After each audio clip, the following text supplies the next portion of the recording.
A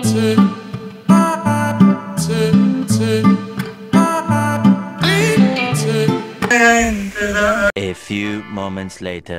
छुरो छुआए मत्थम चाँद जलने लगा।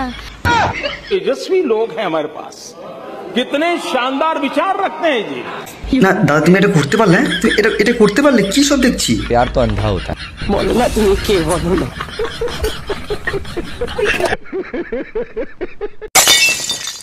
দাদা বলছি আমি একজনের সাথে প্রেম করি, তো তার সাথে না থাকতে ভালো লাগে না এখন। মানে ওটাও থাকবে, আরও একটা মনে হয় না প্রেম টেম করলে ভালো হয়। তো কি করবো যদি কিছু সাজেশন দাও। যে তোমার সাথে থেকে হ্যাপি নেই তাকে ছেড়ে দাও বস, ঠিক আছে, ইটস ওকে।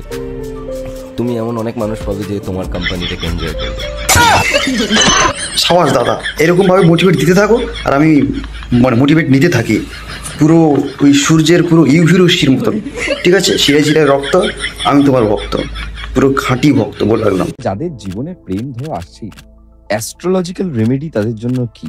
যাদের ধরো কোনো পার্টিকুলার ভাই আমার এই অ্যাস্ট্রোলজারটাকে লাগবে যে দাদার লাইফে এত সুন্দর ঝিকিবিকি করে তুলেছে। ঠিক আছে, আমিও এই অ্যাস্ট্রোলজারটাকে চাই। তাহলে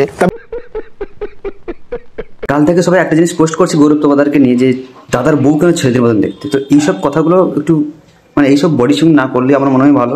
তোমাদের কাছে একটাই রিকোয়েস্ট, হ্যাঁ ঠিক আছে, রোস্টের জায়গায়, ট্রোলিংয়ের জায়গায়, বাট এরকম বডি শেমিং করাটা আমার মনে হয় না উচিত হবে।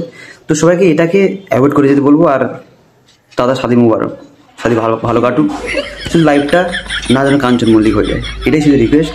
ভালো থাকো, সুস্থ থাকো, ভিডিও ভালো লাগলে অবশ্যই লাইক কমেন্ট শেয়ার করতে ভুলো না। আর হ্যাঁ দাদা, ভিডিওটা শুধুমাত্র জাস্ট বিনোদনের জন্য, এটাকে জাস্ট গায়ে মেখে নিও না। ঠিক আছে, ছোটো ক্রিয়েটার তো, জেল ফেল খুব ভয় লাগে।